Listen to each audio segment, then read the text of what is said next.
Hi, everybody. Welcome. My name is Paul Golan. I'm executive director of the Society for Humanistic Judaism, and this is our ongoing series of rabbis and cantors from the Humanistic Judaism movement called Life, the Universe, and Humanistic Judaism.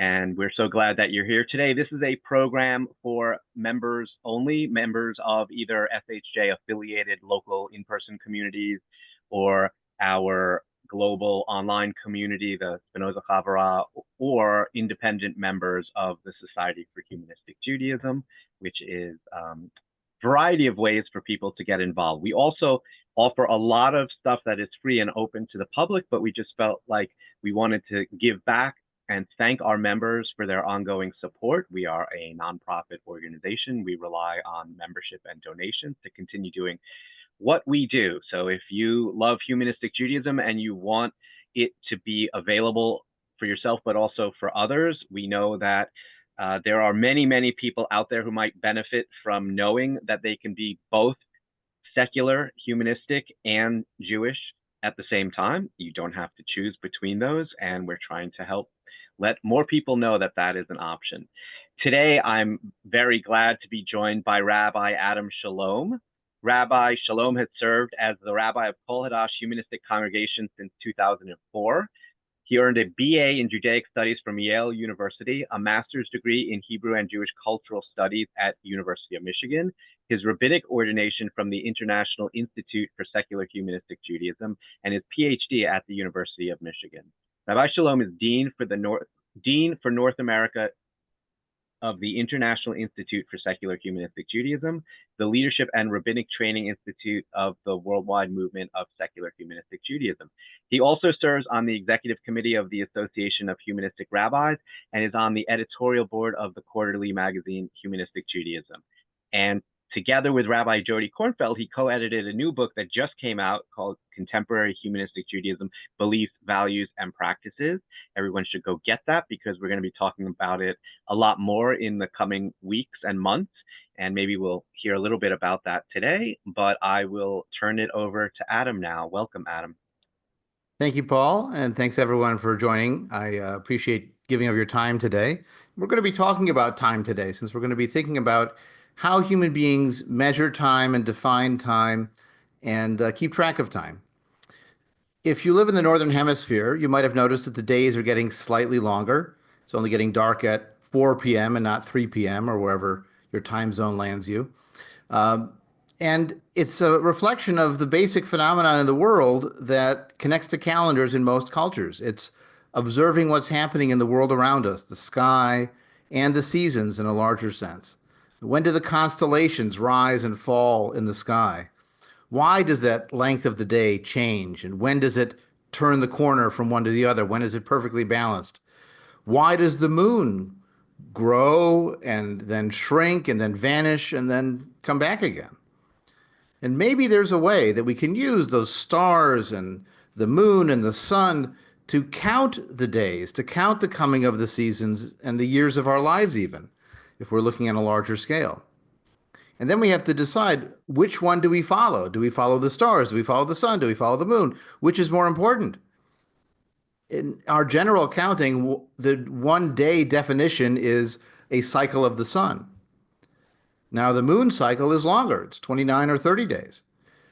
The full sun pattern is even longer, a full year as we've defined it. And of course, the constellations may take many years, even dozens of years. If you wanted to have a calendar based on Halley's Comet, you could do that too. Now, there's a folk story about a Jewish village in Eastern Europe called Chelm. You might have heard of the Chelm stories. The Chelm stories are known for people who think they're very smart, but are actually not so smart. And the story relevant to this topic is that once the wise men of Chelm were debating which is the more important celestial body. Is it the sun or the moon? After a long debate, they finally decided that the moon was the more important body. Because after all, the sun is out during the day when it's already light. But the moon comes out at night when it's dark out and you need the light. So then, therefore, the moon is the more important of the bodies.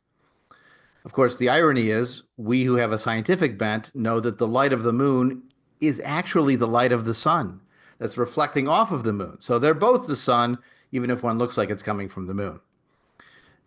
Now, we in organized Jewish life face the same question every year. When are the Jewish holidays? Are they early or are they late? I sometimes joke that maybe the concept of running on Jewish time comes from this idea that the holidays are always late or early, but never on time. When I was in college as an undergrad, one of my professors said, well, Hanukkah is the same day it is every year, the 25th of Kislev. You see, it all depends on your point of reference and how you're counting. And it reminds us that counting time is a human convention. It's somewhat arbitrary. Now, think about how many New Years there are in a 12-month period that you experience. Now, we saw the general calendar New Year that just passed. Many of us are familiar with the Jewish New Year that happens in the fall in the current calendar. You might have heard of Chinese New Year. There's also, of course, your personal New Year. We call it a birthday. There's your partnership New Year. If you're partnered, we call it an anniversary. Your business might have a fiscal year. Your children might have a school year. In fact, one of my favorite television commercials of all time was a commercial for the office supply store Staples, where the parents are dancing through the aisles loading up with school supplies, and the children are walking hangdog like this, and the music that's playing over it is, "It's the most wonderful time of the year." The parents are thrilled. The kids are depressed. But it's, again, playing on this idea that, you'd sing that at Christmas time near the New Year, but it also is relevant to a new year for the schools. Now, what Jewish year is it? It's 5785. But what general year is it? It's 2025. What Islamic year is it? It's 1446, after Muhammad's escape to Medina in 622 of the Common Era. So we're all counting numbers arbitrarily, and even our general calendar is after a fictional event. Remember, it's 2025 after what? Supposedly after the birth of Jesus. However, we know from historical study that Jesus is supposedly born during the reign of Herod the Great, and Herod the Great dies in 4 BCE. So if Jesus was born during the reign of Herod the Great, then he died 4 years before he was born, according to our calendar counting. That's one of the reasons why we've shifted from using the old AD and BC as before Christ or Anno Domini, year of our Lord. Nowadays, scholars tend to use CE for Common Era and BCE before Common Era because it's just the year we all pick to be zero. Doesn't even relate to a historical event. Now, when humanistic Jews are looking back at Jewish life more broadly, we have two challenges. The first is there's a natural human tendency to say that what is what always was. I talk to my kids sometime and they say, how did you ever meet someone at the airport before the invention of cell phones? How did it happen? They can't conceive of a world where you wouldn't have a cell phone to coordinate picking up at the airport. But anybody over 40 on this call probably remembers what you did when picking up people at the airport before ubiquitous cell phones.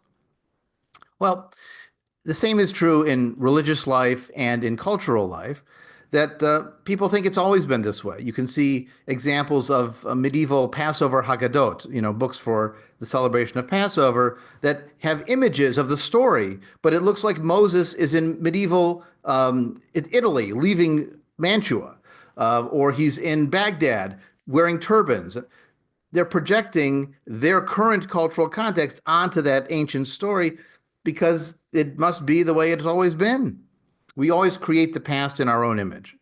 So traditional rabbis imagined that Abraham ate matzah in the spring. He didn't know why he was eating matzah because, of course, the Exodus story is long after Abraham's story in the Torah, but he was a good Jew and therefore he ate matzah in the spring because he knew he had to do it. Or imagining King David studied the Torah when the Torah historically was probably written many centuries after King David lived, if he ever did. So this is one of our challenges, is to get past that, well, the way it is the way it always was. The Jewish New Year was always in the fall. We always had Rosh Hashanah. We always had Passover as the way it is. Well, that's not actually how it works historically. The second challenge we run into is a battle between what I call creationist Judaism and evolutionist Judaism. I would imagine most of the people on this call tend to believe in evolution as the story of how life came to be rather than creation as the story of how life came to be. Well, the same is true with Jewish culture. You'll sometimes get people talking about the 5,000-year Jewish tradition when we always had bar mitzvahs with ice sculptures as part of the tradition. Well, Maybe not. Maybe things evolved and changed over time. After all, what's the Jewish year after? If we are at 5784 or 5785 right now, that's 5,785 years after what? Well, the Jewish year zero is the creation, Adam and Eve, which would be the equivalent of approximately 3760 BCE. Again, historically, we know Jewish and human civilization may go back much further. Certainly, human civilization goes back much further than that date. But we also know that Jewish life 5,000 years ago, or proto-Jewish life 5,000 years ago, certainly Jewish life even 3,000 or 2,000 years ago was very different than Jewish life we had today, because there was a Jewish life before the Torah. There was a Jewish life before the Talmud and rabbinic law. There was a Jewish life before the Jewish star became a Jewish symbol, which is actually relatively recently. So we have to get beyond this idea that it's always been this way, that it was created the way we're used to. It did evolve over time. The rhythm of Jewish life has changed. The new year at one time was in the spring. One of our challenges at the International Institute, when we're doing adult learning programs or training leaders and rabbis and life cycle ceremony officiants, or in my congregation when we're doing adult learning programs, is it's not only adult education, it's adult re-education. Because you have to kind of unlearn what you had been taught in a more conventional Jewish education, or for that matter, Christian education, if people come from that background. You have to learn how it actually evolved and what really happened through Jewish history. So I have one example to prove the point, which is our core topic today of measuring time. And it deals with the versions of the Jewish calendar that evolved in different times and places. So I'm going to share briefly a couple of texts about this. So the first one appears in Exodus chapter 23. And this is describing the early calendar. This is right after the Ten Commandments are given in Exodus chapter 20. And it seems like it's a seasonal calendar more than a precise calendar. 3 times a year, you will hold a festival for me. And the word for festival is chag. If anyone reads Hebrew, it says shalosh regalim tachog. You will festival as a verb for me in the year. You observe the Chag HaMatzot, the festival of matzah. We can deduce that that's some version of Passover, eating the matzot for 7 days. In the month or the season of Aviv, literally it says Lemoed Chodesh HaAviv, in the time of the new moon or the month, because the word overlaps in Jewish life, we'll explain in a minute. Ha'aviv, of the spring. So at some point in the spring, you're going to do this observance of eating matzot, and it connects it with the Exodus from Egypt. That's number 1. Remember, there are 3. Number 2 is Chag HaKatzir, the feast of the harvest, of the Bikurei, the first fruits of your work. And then the third is the Chag HaAsif, the festival of ingathering, the fall harvest, where you gather in the results of your field. So these are 3 major festivals: spring, summer, and fall. But it doesn't say on the first day of the month. It doesn't say exactly what date. It's not giving you specific rituals. I sometimes will describe this seasonal calendar as the retirement calendar. You know, when you're working, it really matters what day of the week things are happening. But I found with many retired people, the weather is more important than what day of the week it is, because they're not particularly tied to, it's Monday, it's Tuesday, whatever. Do I have an appointment? I don't know. It's a lot more flexible lifestyle. It is a temptation as I get older to look forward to that Edenic experience of not tracking every single day in time. But the end result of it is that it's a seasonal calendar that isn't specifically focused on specific dates. Or to give one other example, in Deuteronomy chapter 16, we have another restatement of this holiday calendar that's just seasonal. Again, 3 times a year, your males will appear before God, and they are listed as Chag HaMatzot, the Matzah festival, Chag HaShavuot, the festival of weeks, so that's a little different name for that summer festival, and Chag HaSukkot, the festival of sukkahs, the booths that you build in the fall as part of the harvest. Again, a different name for that holiday. But again, it's generally a seasonal holiday, time of year, not specific days. Now, from this calendar, you might notice there's a lot of holidays missing. There's certainly no Israeli Independence Day. Okay, we're not surprised by that. There's no Hanukkah. There's no Tu B'Shvat. There's no Jewish New Year. There's no Day of Atonement. It's simply the harvest festivals, this agricultural calendar. Now, we can look at another text, from this time from Leviticus 23, and this describes a more complete calendar. While that one's thought to be an agricultural calendar, this one is thought to be a priestly calendar, designed by the priests ruling in Jerusalem, whether before or after the exile around 586 BCE. So this calendar begins with a holiday that has nothing whatsoever to do with either agriculture or the seasons or the sky. On 6 days, work is done. On the seventh day, there is a Shabbat Shabbaton, a complete stopping.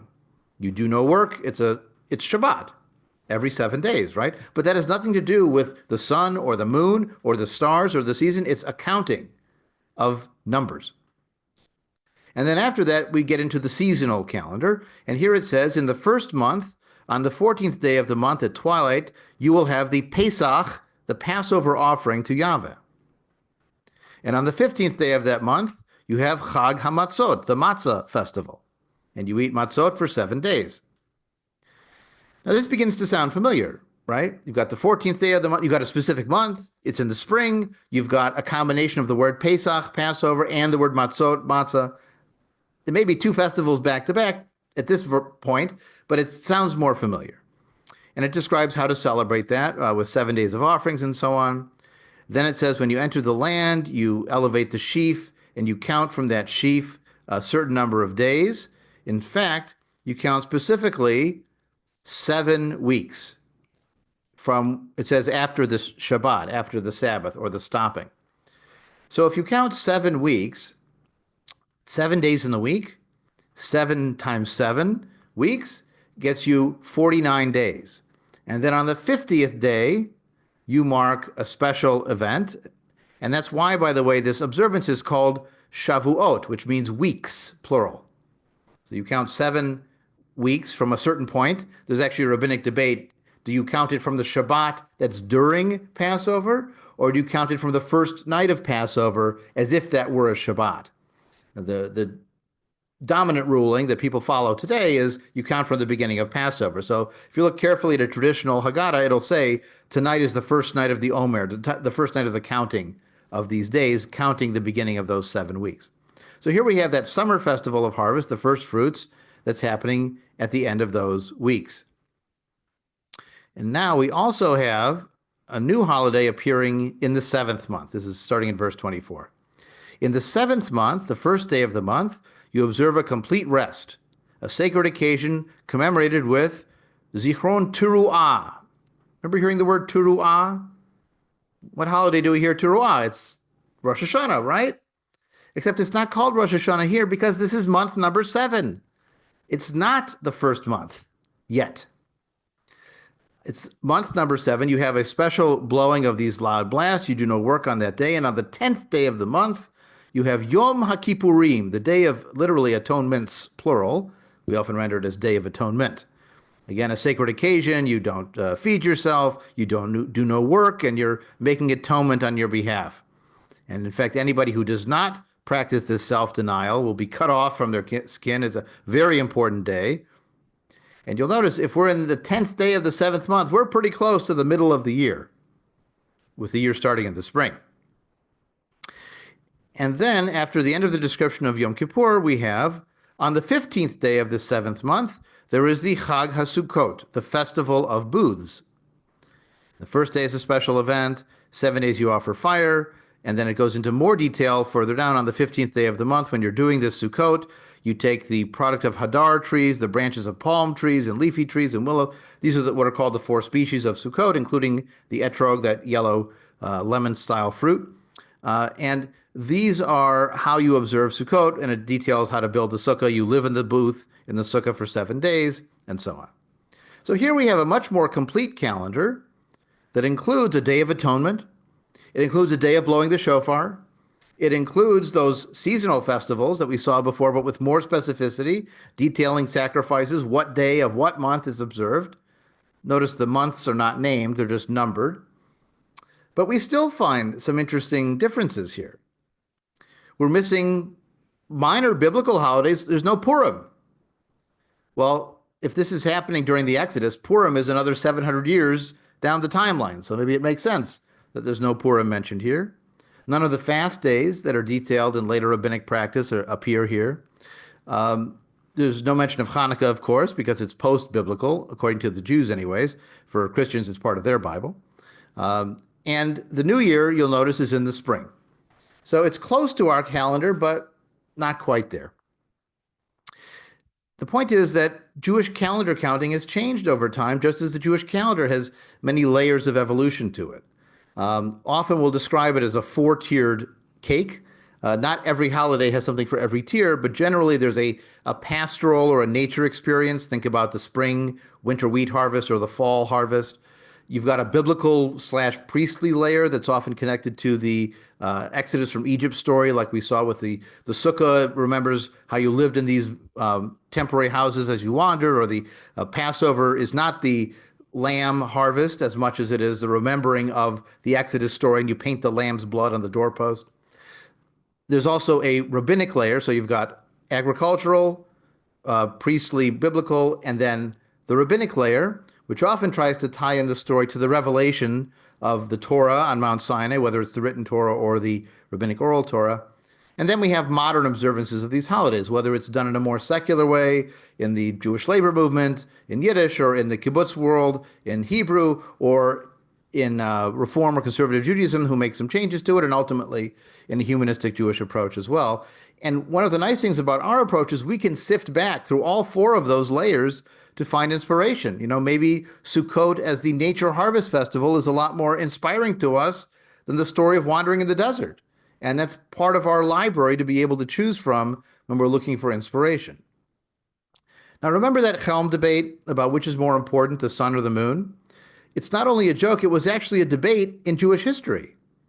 Because around 2,200 years ago, there was a major debate over which celestial body should define the Jewish calendar.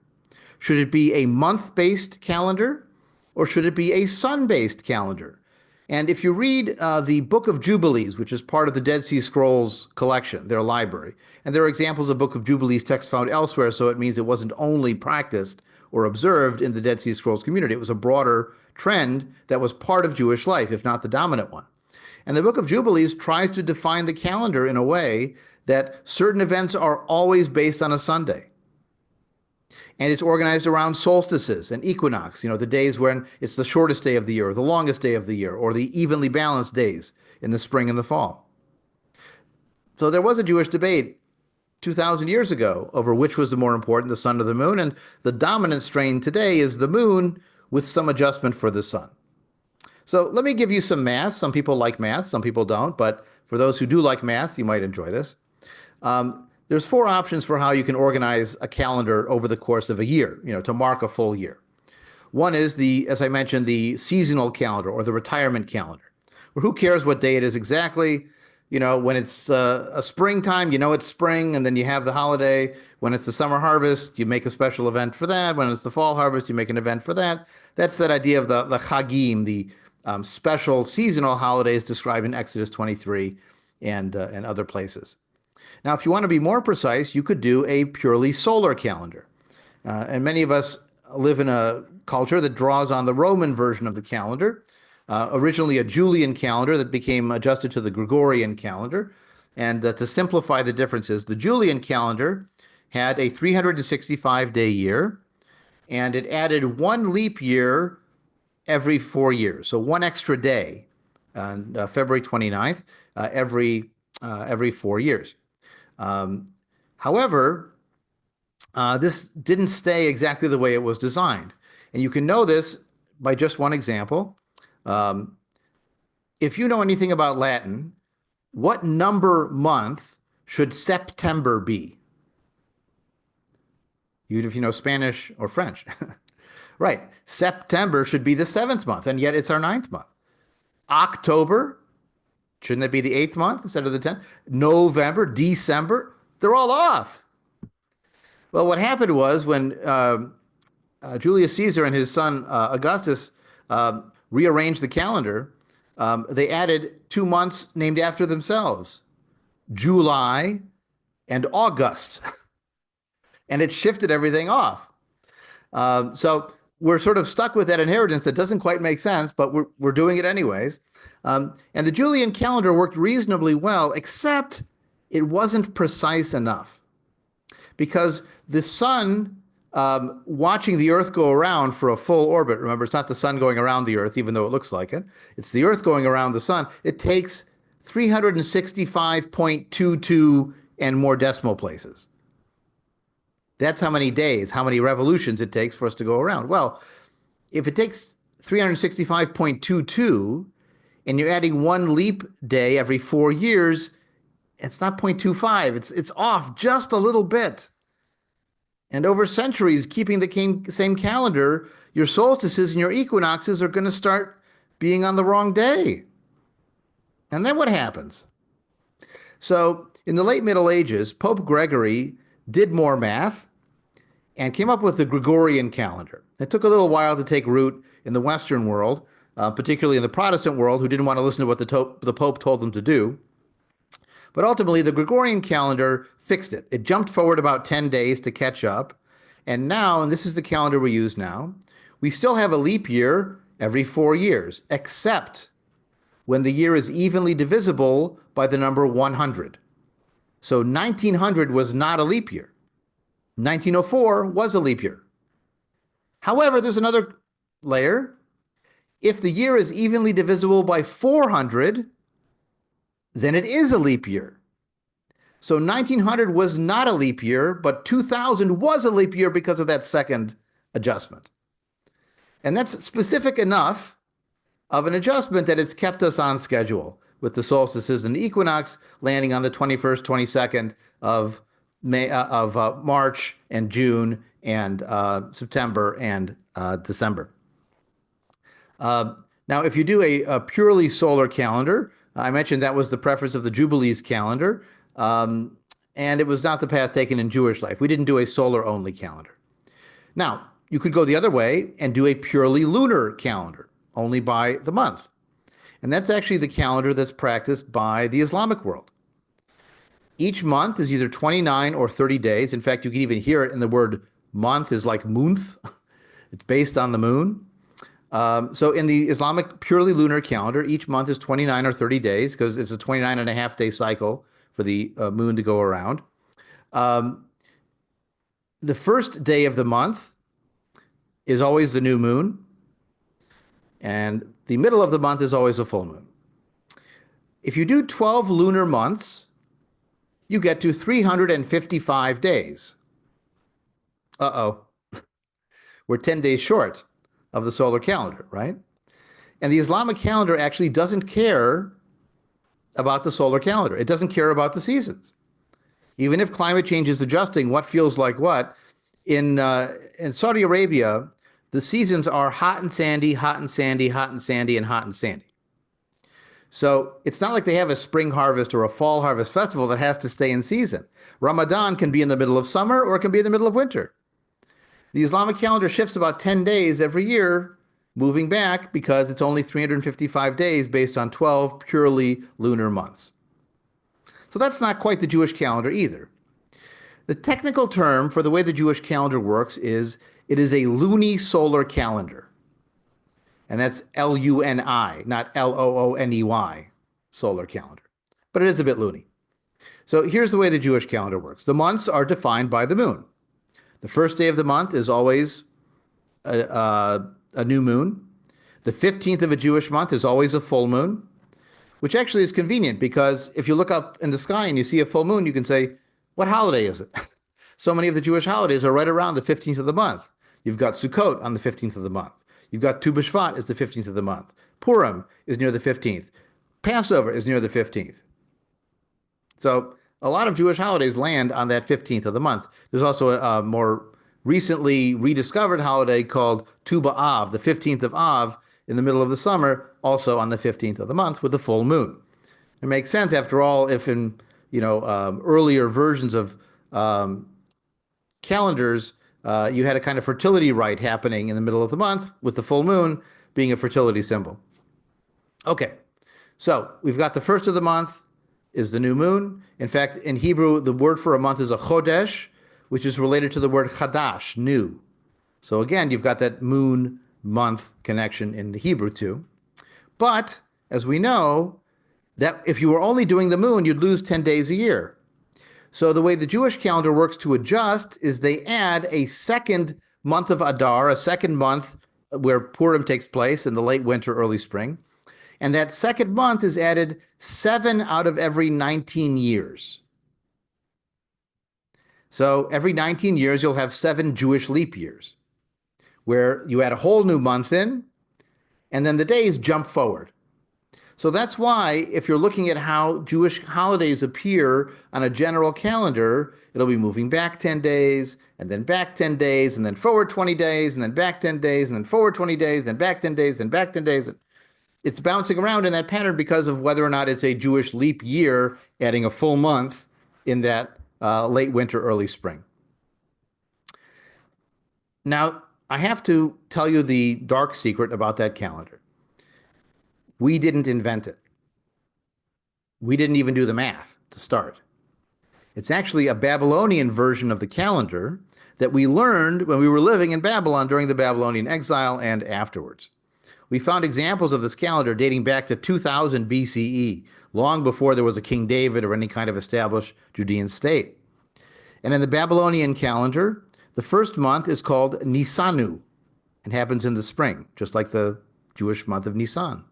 The 7th month is called Tishritum, just like Tishrei, which is when our Rosh Hashanah appears.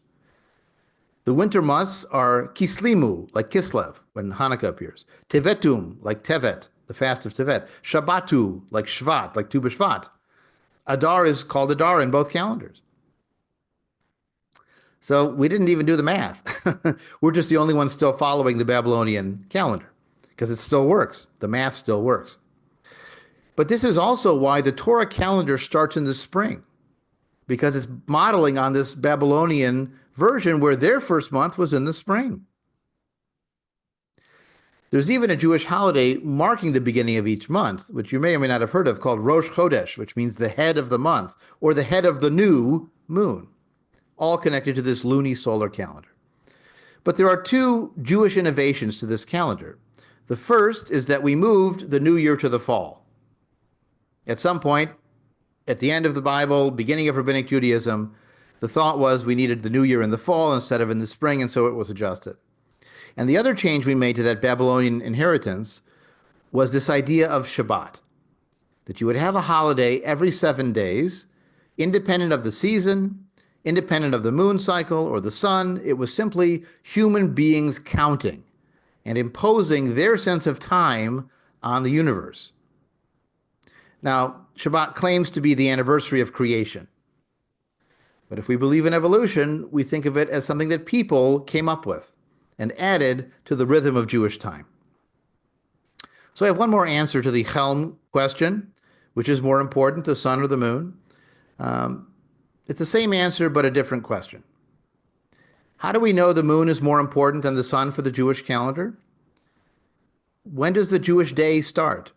When do Jewish holidays start? They start at night, before the moon comes out, not at the dawn before the sun. The Jewish calendar doesn't pay a lot of attention to the equinox or the solstice. The rabbinic sources were aware of it, but they didn't make a big deal out of it. But every time you see a full moon, chances are you're close to a Jewish holiday. Every time you see a new moon, you know it's Rosh Chodesh, it's the beginning of a new Jewish month. There's a story attributed to Asian wisdom that if you have a finger that points at the moon, don't confuse the finger for the moon.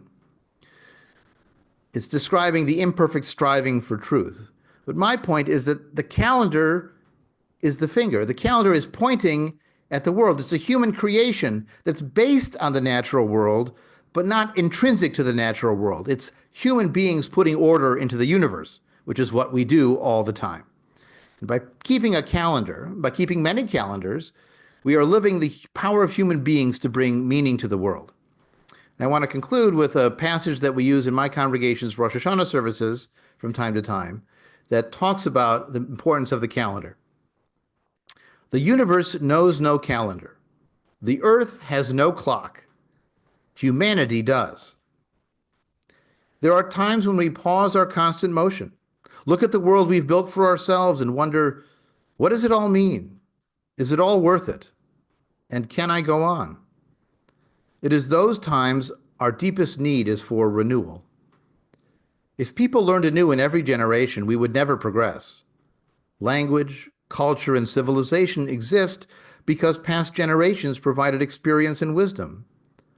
Our inheritance lifts us beyond nature, beyond the cycle. Winter never learns from autumn, and summer knows nothing of spring. Yet we have learned from our ancestors as our children have learned from us.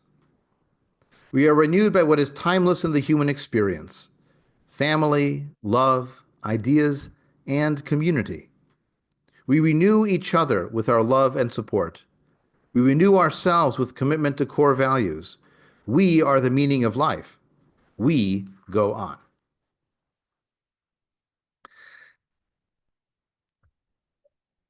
Thank you. That was fascinating. I'm gonna ask if folks have questions to please use the raise your hand tool in Zoom, or put your physical hand up if you can or can't. Jeffrey, do you want to unmute yourself? Yes, thank you so much. That was really, really helpful. I actually just joined SHJ as an independent member as a New Year's resolution, in part because I feel like I have a hard time keeping track of the year, not just in terms of Jewish holidays, but also in terms of birthdays and other things. And I'm wondering if in your reading you came across the idea of time horizon and the variation or differences between people thinking in terms of the here and now versus the day or week versus the year or a lifetime, et cetera. I'm not sure what you're meaning by time horizon. I mean, obviously, different calendars are tracking time differently, and you can look up what your Hebrew birth date would be on the Hebrew calendar separately from the general calendar. And I know that there are people that track, their birthdays in other calendars for their particular cultures and so on. Yeah, time horizon, at least that I've seen, is kind of where you naturally consider the amount of time when you're making decisions. So thinking about how am I planning my day versus how am I planning my week or month or year. I mean, I am so much sometimes in the day or the week that Oh, I see. my wife will say, "Oh, that trip that we were planning is next week. Have you made the reservation for dinner yet?" And I'm like, "Oh, I had no idea that was coming up." Right, right. Now I see what you're saying. So there are a couple of ways that we can approach that.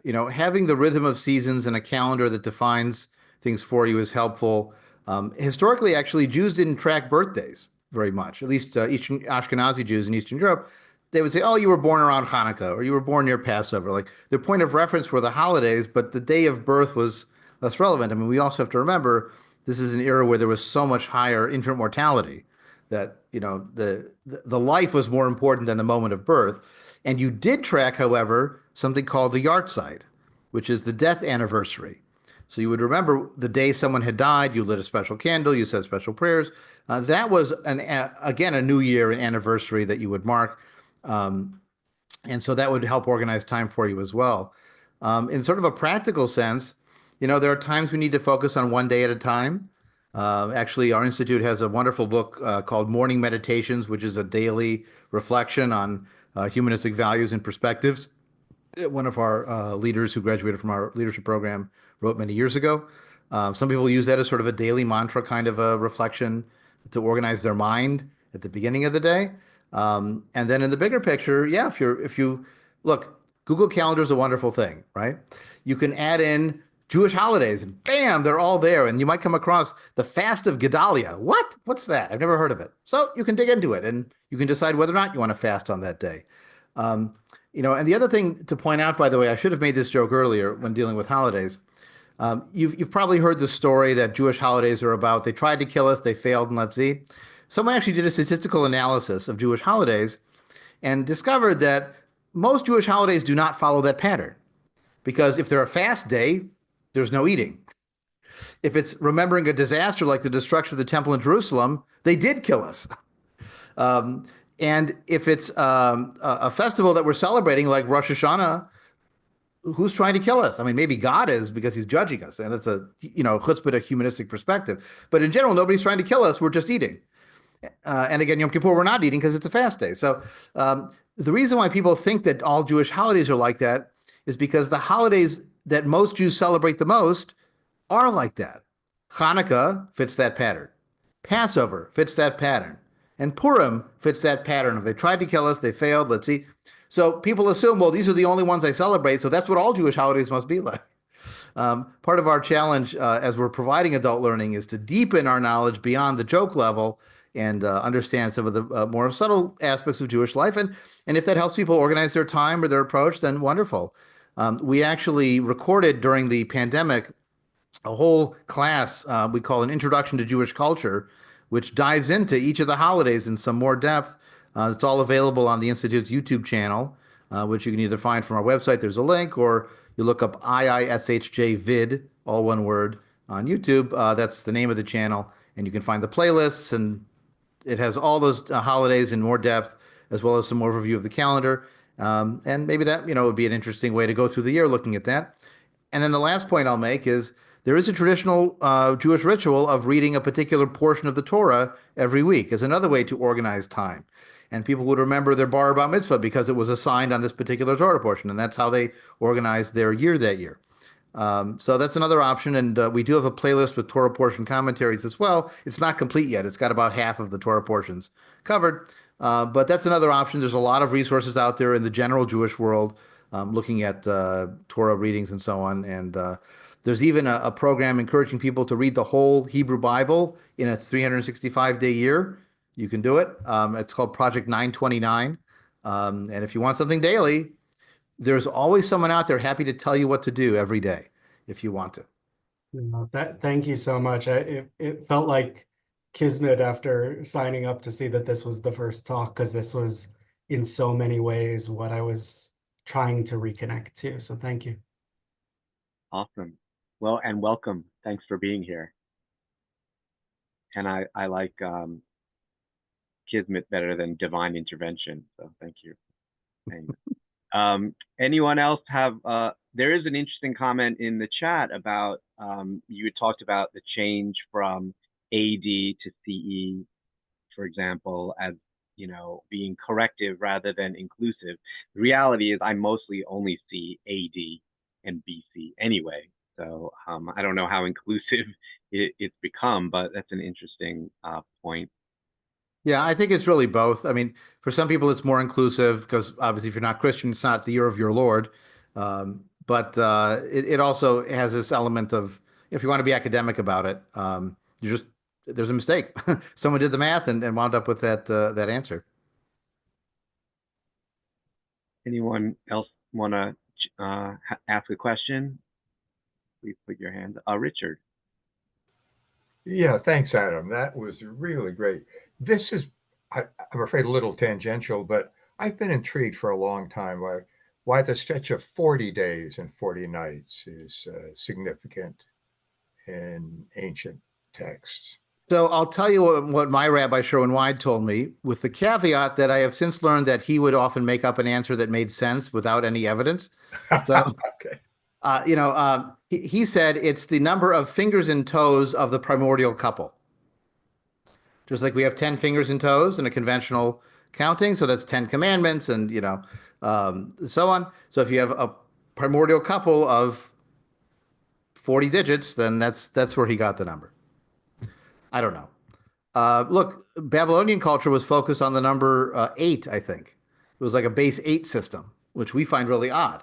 But maybe they were counting just the fingers and not the thumbs. I don't know. So there's any number of ways you can count things. 40 days becomes important. It's part of the Noah flood story. It's Moses up on the mountain for 40 days. They wander in the desert for 40 years. it was sometimes presented as a biblical generation. That the reason they wandered for 40 years is for that generation of the Exodus and the golden calf to die out. So it's a fresh generation that gets to conquer the land. And people might say, well, but life expectancy back then was like 30, 32. What do you mean 40 years is a generation? But you have to remember those statistics include a huge infant mortality rate. So your life expectancy at birth might have been 32, but your life expectancy once you made it to age 15 could be 50 or 60. So, that sort of skews the numbers a bit. So maybe 40 is a reasonable approximation of a generation. If nothing else, it's the number we got, right? Some numbers are just arbitrary, just like 12 months. We could have. The French Revolution tried to reorganize the week into 10-day weeks, but nobody wanted to go 9 days before they got a weekend, so didn't take. But the metric system is helpful for those of us not in the U.S. I have a question, and it's because in the description of this session, you included the word stars, but I didn't hear much about the stars, so I will ask this. I don't personally put much stock in horoscopes, but I think I've seen some like archaeology in the Holy Land with mosaics showing the different star symbols from the And the zodiac as well. Zodiac sign, right. Yeah. So can you talk a little bit about what the relevance was of those for our ancient ancestors? Yeah, it was really interesting when archaeologists began discovering these old synagogues that were clearly synagogues by the kind of symbolism they included, the fact they were oriented facing Jerusalem. Many of them had niches to put Torah scrolls or other kinds of Jewish symbols in. And yet on the floor, they found these mosaics with the zodiac appearing. And sometimes not just like the different symbols for the zodiac signs, but also a picture of Helios, the sun god, right in the middle of it. And people began to say, "What is this? Is this a Christian? Is this some kind of Hellenistic synthesis of Judaism?" But all the inscription says this, this part of the synagogue was paid for by so and so, and so we knew it was the names are Jewish names. We know that these are Judeans who are doing this. It also tells us that, as Ecclesiastes said, there's nothing new under the sun. We're still funding things by naming after people. But what this shows is that the line between sort of lowercase o, orthodox, strict, Jewish pronouncements, and what people actually did out there in the world might have been very different. We often think that Jewish synagogues didn't have any decorations that showed the human form, because in the Ten Commandments it says you'll make no image of God, and since we are made in God's image, then you can't make any human images. You can even find medieval Haggadot that they call it the bird's head Haggadah, because it has a bird's face instead of a human face on the figures to avoid that. But we find, first, second, third century of the Common Era synagogues that have beautiful mosaics and even walls painted. There was one in Syria, I don't know if it still stands, called Dura Europos, and you can see beautiful depictions of a naked Pharaoh's daughter saving Moses from the water. That was on the wall of the synagogue. So, again, it's that impulse. The way it is the way it's always been. We've always done it this way. Well, it was obviously the case that at some point we had some connection with the idea of the stars and the signs and the zodiac that was integrated into Jewish life such that it wound up in a synagogue. I'll give you one other detail of that. The word for the signs and the constellations in Hebrew is mazalot. So when you're wishing someone mazel tov, it's not just good luck. It's almost like you're wishing them a good sign, a good augury for the future. After all, do humanists believe in luck? We might, get a lottery ticket and cross our fingers and knock on wood and do things like that. But in a cosmic sense, we don't rely on luck. We don't think we can manipulate luck by the time of the year or what's happening in the sky or any of that stuff. But that overflow of zodiac to luck has been part of Jewish life for a long time.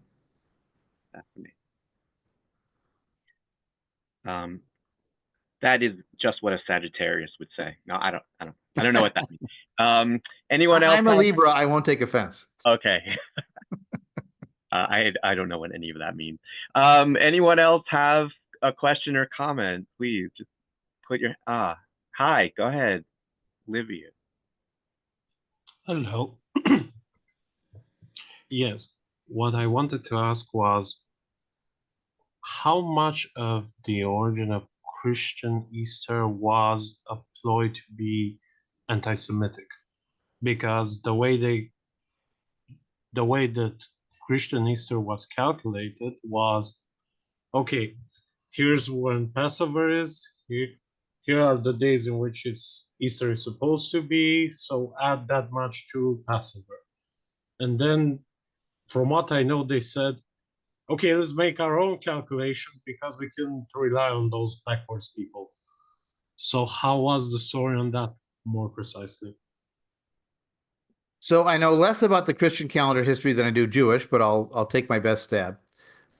You're right that there's always been a connection between the two, although occasionally in the modern calendar you'll find them separated by about a month, because the way that Christianity, I'll say like Catholic Christianity, because Eastern Orthodox is different, but Catholic Christianity calculates Easter as I believe it's the first Sunday after it's like the first Sunday after the first full moon after the spring equinox or something like that, which winds up putting it pretty close to Passover because Passover is very close to that after that first full moon. In fact, it is that first full moon, often after the equinox, unless it's one of those early years in Jewish life when you'll find them about a month apart.